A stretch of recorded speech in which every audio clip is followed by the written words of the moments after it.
Selamat datang di podcast Cerita Sudut Pandang, podcast yang akan membagikan cerita dari beragam sudut pandang. So, selamat menyaksikan. Assalamualaikum warahmatullahi wabarakatuh. 107.7 Ramada Radio, inspiring your mind. Halo Sobat Ramada, balik lagi bareng saya Ahmad Mursid. Dan pada sore hari ini saya sedang bersama dengan Alfi. Halo. Sehat? Sehat, alhamdulillah. Mantap. Cukup sehat sejauh ini. Sekarang kuliah di mana? Asik sekarang kuliah di UMY. UMY jurusan? Sekarang jurusan komunikasi dan penyiaran Islam. Penyiaran. Konsentrasinya di konseling. Angkatan 18 ya? Angkatan 18. Oke. Selain berkuliah, apalagi nih kesehariannya, Vi? Selain kuliah nggak ada sih, tapi lebih kegiatan mandiri aja. Mandiri. Nah, Apaan tuh? Kalau aku lebih suka ini, lebih ke ya pertama hobi ya, pasti kadang futsal, kadang sekarang lebih banyak nge-game, tapi kadang-kadang harus nyempetin waktu buat baca novel, baca puisi biar nggak apa ya, mandek lah gitu. Sastra gitu. Sering baca buku berarti ya? Kadang-kadang. Tapi kan ini harus nyempetin sih sebenarnya. Mau nggak mau. Berarti di kosmu banyak tuh kayak koleksi buku. Ya cukup lah. Lumayan. Ada target gak sebulan itu harus beli berapa buku atau gimana gitu? Kalau target sih harusnya ada per bulan, tapi kan kadang keuangan tidak sesuai ekspektasi ya. Iya. Jadi tapi ya kalau umpamanya sebulan nggak bisa beli 2 atau 3 bulan ada satu buku lah itu yang buat baru dari kamar. Oke. Kamu paling suka buku apa ya, Vi? Sastra apa? Fiksi kah, non fiksi atau kalau akhir-akhir ini ya? Akhir-akhir ini lebih suka fiksi. Dari dulu sih sebenarnya. Lebih fiksi. Aku ngikutin banget yang Terelia, aku ngikutin parah sih. Oh, sampai sekarang masih ngikutin? Sangat. Ngikutin? Iya, aku ngikutin serial Bumi. Oh, serial Bumi. Oh iya. Itu yang sampulnya berubah itu kan? Ya, yang di sempat ada pembaruan itu. Itu wah gila, apalagi sekarang udah mau keluar kan. Iya. Dua gitu. Gokil. Jadi Terelie itu zaman SMP banget ya. SMP banget. Sampai itu sekarang tahun berapa ya? 2000. Para berdebah itu. Iya. SMP kan. Tapi itu berat loh itu. Asik gila. Iya. Buat seumuran kita yang waktu itu masih SMP itu menjadi sebuah petualangan kan. Iya. Baru ketika masuk SMA dan kuliah, oh ternyata keadaannya kayaknya ada deh gitu. BTW Sobat Ramada, aku nih sama Alfi sebenarnya dulu satu alma mater di salah satu pondok di daerah Wirobrajan. Dan kita tuh sama-sama mondok di sana dari tahun 2011. Terus aku keluar 2014, Alfi masih lanjut sampai tahun 2017.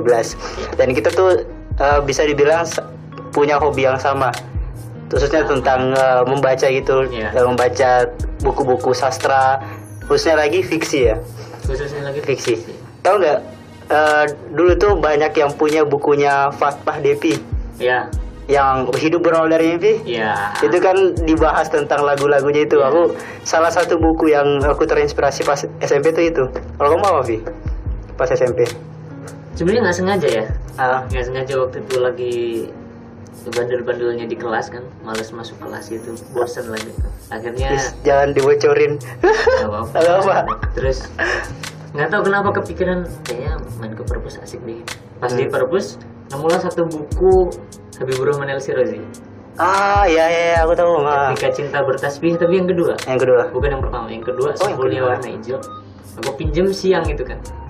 Jadi siang aku pinjem, besok pagi udah aku balikin. Selesai. Gokil. Jadi setelah itu kayaknya asik nih buat dipelajarin gitu. Kamu pernah ikut lomba resensi buku nggak? Resensi buku tingkat sekolah ya? Pernah. Kayaknya dulu di pondok ada loh. Ada ya? Ada. Ikut gak? Ikut kan? Ikut tapi kalah. Sama aku juga kalah ya. Aku kemarin tuh ikut kan, pas kelas berapa ya? Kelas 2, kelas 3 kayaknya. Ikut terus dapat juara harapan 1. Itu pun kenapa dapat juara harapan 1 kalau nggak salah penjelasan dari perpusnya karena apa ya, data berkas resensi peserta lain yang bagus-bagus itu pada hilang. Oh. Jadi aku beruntung iya. banget bisa masuk 6 besar. Keren sih. Padahal udah bagus-bagus banget. Buat sebuah awalan itu di sekolah udah ngadain itu, wah, Iya, bagus banget iya. sih. Kesempatan banget sih. Terus dapat hadiah buku apa gitu, kayak yang waktu itu aku nggak terlalu paham ya, kayak buku-buku tentang kesehatan gitu. Ya kan anak SMP dijejaki buku tentang kesehatan kan belum nyambung ya. Iya. Kayak berat banget gitu loh. Kan kita senangnya dulu kayak bukunya, salah satunya bukunya Raditya Dika. Aku ngikutin. Ngikutin ya. Kayak Kambing Jantan. Kalau judulnya tahu. Judulnya. Kan banyak yang jadi film kan. Iya. Aku ngikutin itu semuanya. Aku Dan lucu-lucu kalau juga. SMP lebih banyaknya ke Habibur Rahman sih. Habibur Rahman ya. Habibur Rahman itu aku habisin gila-gilaan itu. Oh berarti satu itu berapa ini sih, trilogi ya? Kalau yang Yang- KCB itu kan ada dua kalau nggak salah ya. Dua satu. Satu dua, terus karena penasaran kan kok dua yang ini, terus penasaran yang pertama baru baca lagi.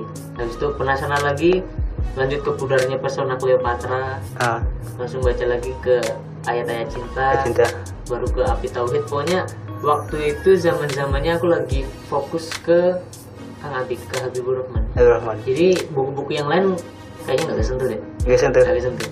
Fokus emang bener-bener bacanya itu terus. Baru mungkin kalau nggak salah sekitaran kelas 1 SMA baru mulai ke Terelia. Ya. Apa ya, SMA. Oh pertama kali baca buku Terelia apa? Itu ya, yang Negeri Berdoa apa sih? Bukan. Pertama kali Terelia itu Pulang. Oh iya, pulang itu juga lagi hits sih zaman-zaman SMA itu. Pulang. Sebenarnya kan Negeri Para Berdebah dulu, terus Negeri di Ujung Tanduk, baru Pulang kan. Pertama itu bukan itu ya? Kalau buku pertamanya kan ini dia, Bidadari itu. Lupa aku judulnya itu. Tapi Pulang ya, iya Pulang pertama kali Terelia baca Pulang. Habis itu baru balik ke Negeri Para Berdebah. Aku belum baca sih itu. Negeri ke Ujung Tanduk. Setelah itu baru pindah ke serial Anak-anak Mama yang 4. Burlian, Amelia, Eliana, terus Pukat. Dibaca semua tuh. Baca semua. Gokil. Aku punya bukunya semua 4-4-nya.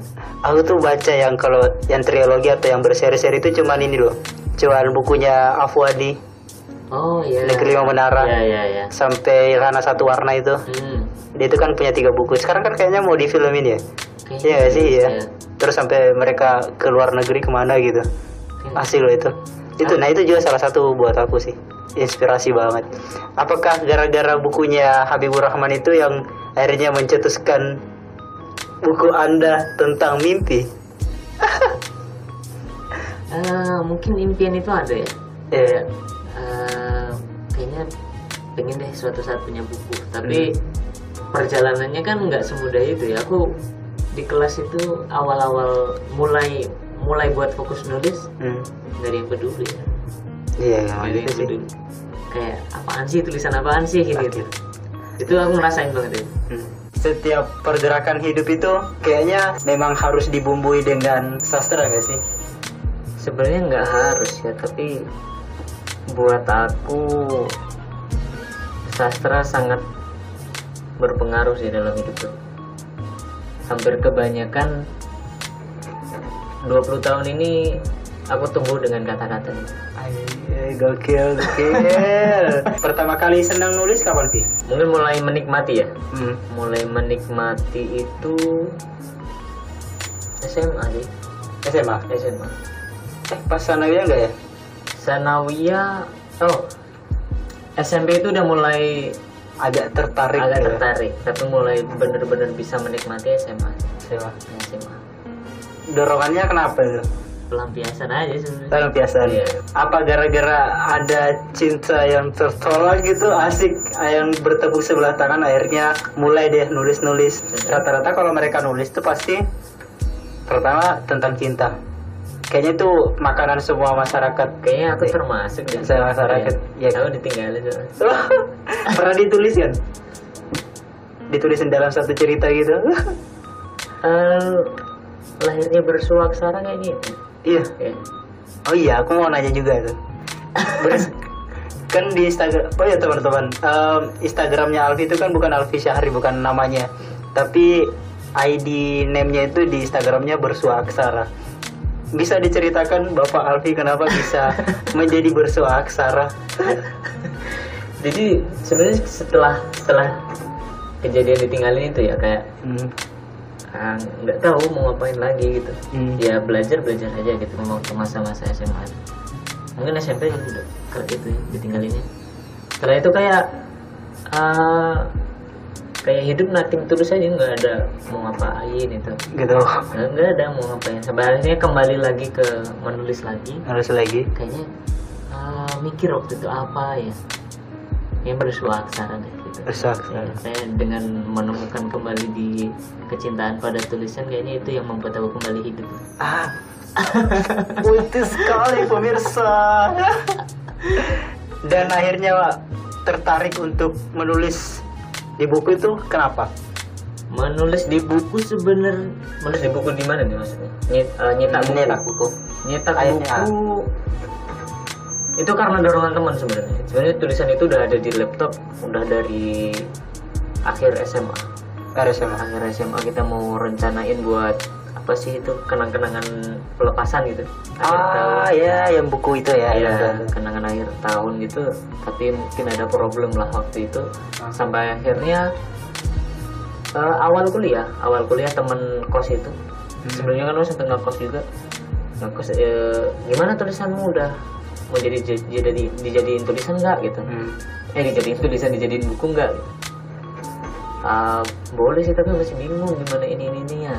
Akhirnya nyari informasi, dapatlah salah satu penerbit. Akhirnya tanya-tanya, oh ya ini bisa. Akhirnya ya udah, Bismillah masuk. Dan itu 2018 itu jadi tahun pertama bisa nerbitin buku. Oh 2018 sih? Iya 2018. Iya. Penerbit. Oh iya, nggak boleh sebut merek ya. Dan itu kenapa terinspirasi kumpulan cerita, bukan langsung satu novel tuh, satu kisah hidup seseorang atau? Sebenarnya kan kumpulan cerpen kan hasil tulisan waktu SMA ya. Kayaknya untuk nulis dalam skala besar belum mampu waktu itu, belum mampu. Hanya yang ada dulu deh gitu. Buat dijadiin kalau sederhananya buat ngenalin nih, aku seorang penulis gitu. Asik kayak gitu. Oh iya. Kalau kata siapa, almarhum Pak Sapardi, beliau bilang kalau bukan kita yang ngenalin diri kita sendiri ya siapa lagi. Iya, aku pernah dengar tuh di mana ya. Kayaknya ya udah deh kita, aku nulis buku buat nge-branding diri aku sendiri. Akhirnya di bersua aksara dikenal itulah. Gitu sih. Aku tuh pas kamu ganti username Instagram, aku sempat ngira ini Instagrammu udah jadi kayak official apa gitu. Serius loh. Kan aku lihat postinganmu kan sastra banget gitu ya. Kalau kan masih foto-fotoku sendiri. Jadi kan kamu kayak apa, kutipan-kutipan orang lain diupload juga di Instagram. Jadi sempat kayak ini Alfi bukan sih? Sempat mau ngechat DM di Instagram, ragu gitu. Tapi ternyata ya tetap Alfi. Ya sebenarnya karena kalau mau ngupload diri sendiri nggak tahu apa kelebihannya. Ya udah deh, kata-kata yang buat aku merasa berdampak lah gitu, ya aku share aja. Ya semoga dengan kata-kata itu juga berdampak buat orang lain. Amin. Selama proses penulisan nih Viv, bukunya tadi by the way, bukunya tentang mimpi. Kenapa tercetuskan judul tersebut di antara sekumpulan buku cerpen itu? Sebenarnya itu kan ada 3 judul. Nah salah satunya tentang mimpi. Tentang mimpi itu cerpen yang paling panjang lah. Nah itu intinya adalah seorang anak yang punya cita-cita besar, pengen kuliah di luar negeri, di Mesir gitu. Tetapi karena keadaannya dia nggak bisa ke sana. Nggak bisa ke sana. Tapi justru karena keadaan itu dia yang akhirnya bisa memberangkatkan orang tuanya. Bukan, memberangkatkan orang-orang yang bisa kepengen ke luar negeri. Ya, yang memfasilitasi. Saya kira memberangkatkan orang tuanya haji. Ya, jadi mimpinya dia kan pengen kuliah di luar negeri, tapi karena keadaan itu dia nggak bisa, dan akhirnya dia mungkin takdirnya untuk memfasilitasi orang bisa kuliah di sana dan mewujudkan mimpi orang lain juga. Apakah itu adalah kisah nyata? Wow, lebih baik kita nggak usah jawab ya, biar membaca yang menginterpretasikannya. Karena bagus gitu loh. Karena aku pernah dengar Joko Pinurbo ngomong kayaknya, Jokpin ngomong. Lebih baik itu pokoknya kalau ada satu karya sastra keluar, kita nggak usah jelasin maksudnya apa. Karena setiap orang pasti bakal punya interpretasi sendiri.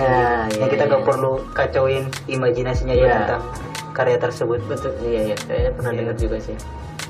Jokpin atau Sapardi gitu, dua di antara mereka. Kayaknya dua-duanya pernah sih. Pernah ngomong gitu. Wow.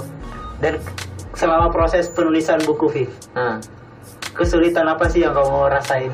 Kesulitan nulis buku ya? Kesulitan lebih ke kalau secara secara penulisan lebih ke gimana sih nyelesain di ending gitu.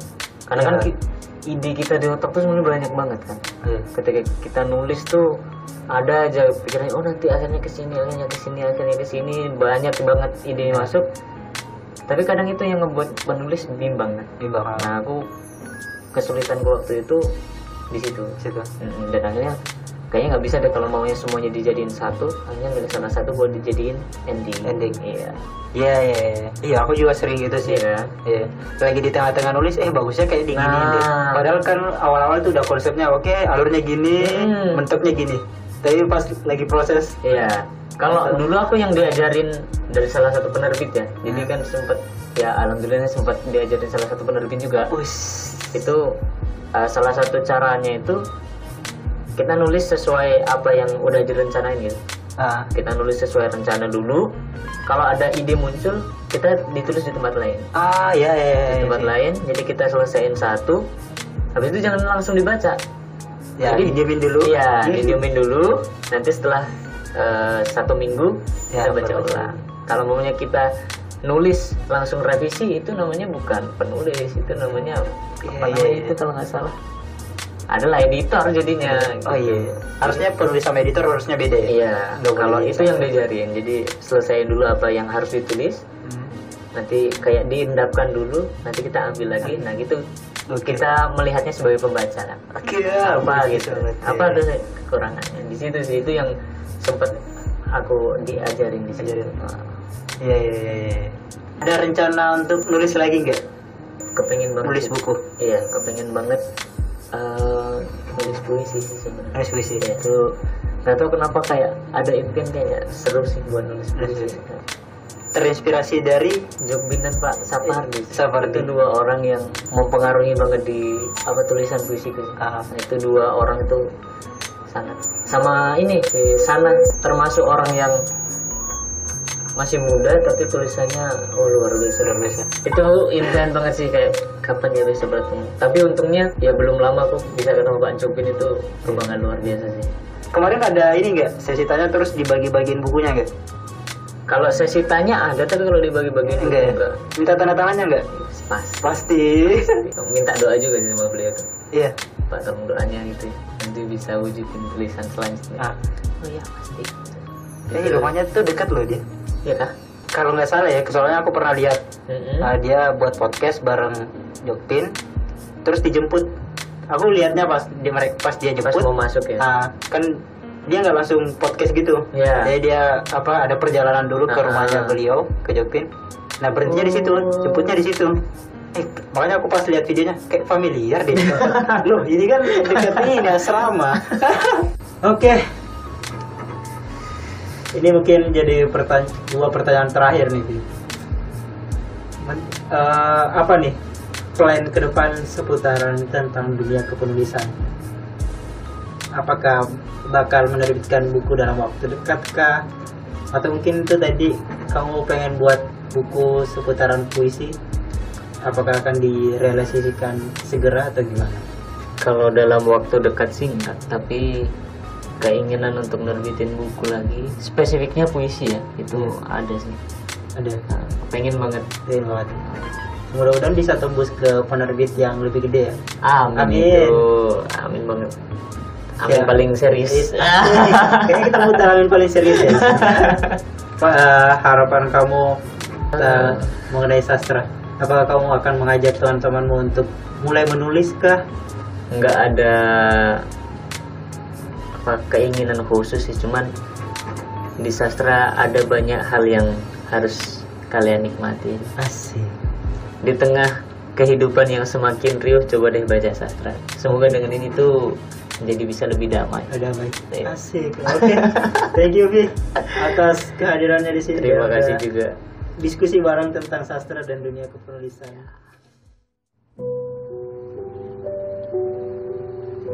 Oke, judulnya Kamus Kecil. Saya dibesarkan oleh bahasa Indonesia yang pintar dan lucu, walau kadang rumit dan membingungkan. Ia mengajari saya cara mengarang ilmu, sehingga saya tahu bahwa sumber segala kisah adalah kasih, bahwa ingin berawal dari angan, bahwa ibu tak pernah kehilangan iba, bahwa segala yang baik akan berbiak, bahwa orang ramah tidak mudah marah, bahwa untuk menjadi gagah kau harus menjadi gigih, bahwa seorang bintang harus tahan banting, bahwa orang lebih takut kepada hantu ketimbang kepada Tuhan, bahwa pemurung tidak pernah merasa gembira, sedangkan pemulung tidak pernah merasa gembira, bahwa orang putus asa suka memanggil asu, bahwa lidah memang pandai berdalih, bahwa kelewat paham bisa berakibat hampa, bahwa amin yang terbuat dari iman menjadikan kau merasa aman. Bahasa Indonesiaku yang gundah membawaku ke sebuah paragraf yang merindukan bau tubuhmu. Malam merangkai kita menjadi kalimat majemuk yang hangat, di mana kau induk kalimat dan aku anak kalimat. Ketika induk kalimat bilang pulang, anak kalimat paham bahwa pulang adalah masuk ke dalam palung, ruang penuh raung, segala kenang tertidur di dalam kening. Ketika akhirnya matamu mati, kita sudah menjadi kalimat tunggal yang ingin tinggal dan berharap tak ada yang bakal tanggal. Selamat datang di podcast Cerita Sudut Pandang, podcast yang akan membagikan cerita dari beragam sudut pandang. So, selamat menyaksikan.